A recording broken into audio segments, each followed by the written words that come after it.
La fuerza de la telenovela es tal que muchos creen todavía en Venezuela que la telenovela Por estas calles, transmitida a comienzos de los años 90, facilitó la aparición del fenómeno Hugo Chávez.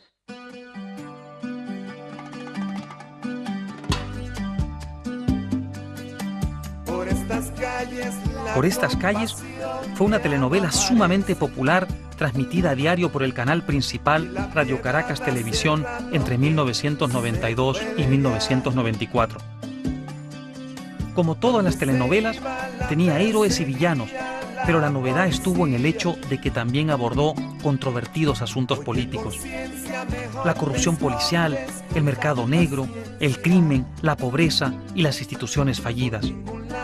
Se ha dicho que por haberse concentrado en estos temas, socavando el prestigio de los políticos, los jueces, los policías y otras instituciones oficiales, Por estas calles ayudó a Hugo Chávez a ganar las elecciones en 1998.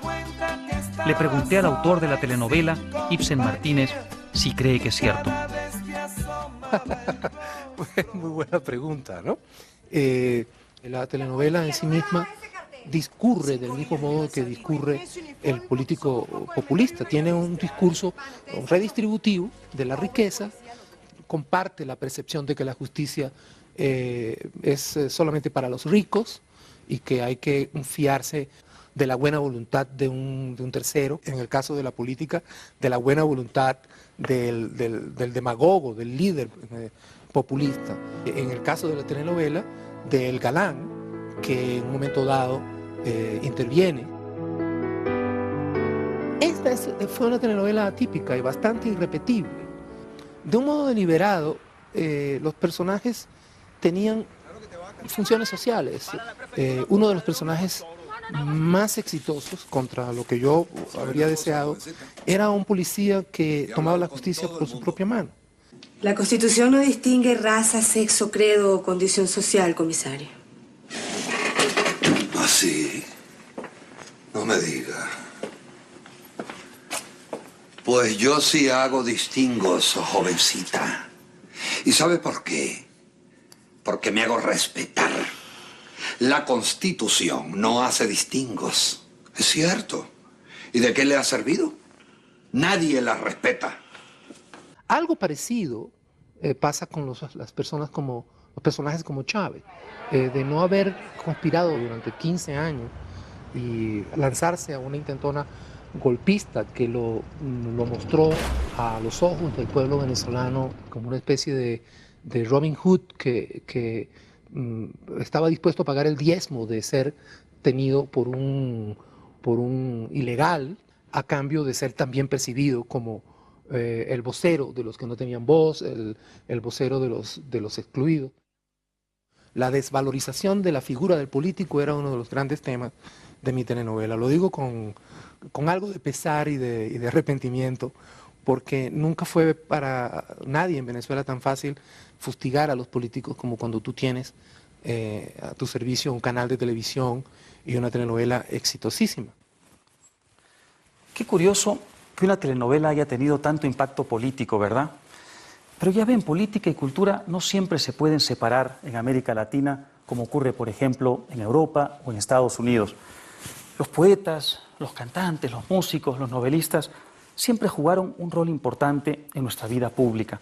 Asimismo, nuestros dirigentes no siempre salieron, como por ejemplo en el Reino Unido, de la clase política profesional. Ellos llegaron en muchos casos al poder por vías distintas. A veces la revolución, a veces los golpes de Estado, a veces simplemente el dinero, y a veces salieron del mundo de los pobres gracias a su carisma y sus dotes de encantadores de serpientes. En muchos casos, como el de Evita Perón, son historias que parecen verdaderas telenovelas. Si ustedes creen que el salto de Evita a la fama en Argentina parece una telenovela, esperen a que les cuente esta historia mucho más melodramática.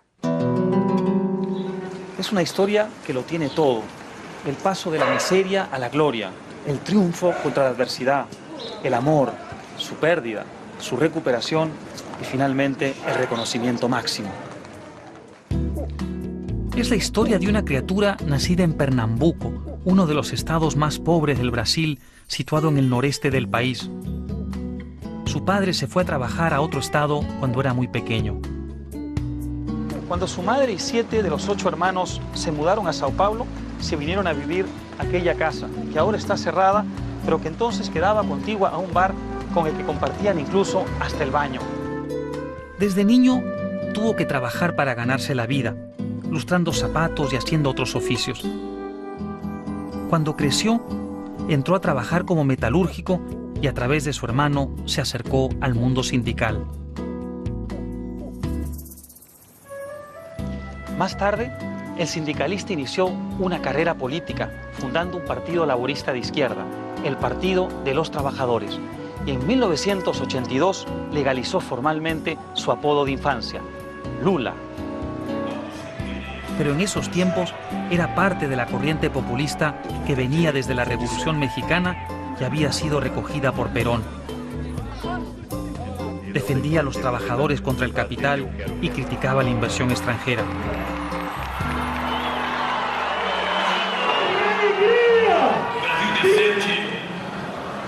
Que nós queremos construir terá uma economia não subordinada aos interesses dos agiotas internacionais, mas aos interesses da produção, da agricultura e da indústria do nosso país.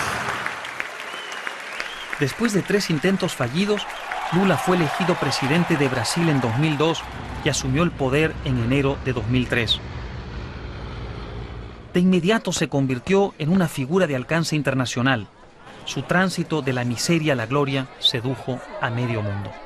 La novelesca historia personal de Lula, su telenovela, no solo llama poderosamente la atención por el salto de la extrema pobreza a la presidencia de Brasil, también por su fascinante evolución ideológica desde un populismo con ribetes marxistas hasta una socialdemocracia con toques liberales. Hoy Lula combina la disciplina fiscal y la estabilidad financiera con programas sociales como Bolsa Familia dirigidos a los más pobres mediante subsidios focalizados. Bolsa Familia es el programa social más publicitado de Lula. 11 millones de familias reciben un subsidio a cambio de enviar a los niños a la escuela y hacerles chequeos médicos. Aunque el programa tiene un tufo populista, Lula lo combina con políticas económicas prudentes porque ha aprendido la lección de los años 80. Una década en la que el populismo estalló en 1000 pedazos en toda la región y que cambió el curso de nuestra historia.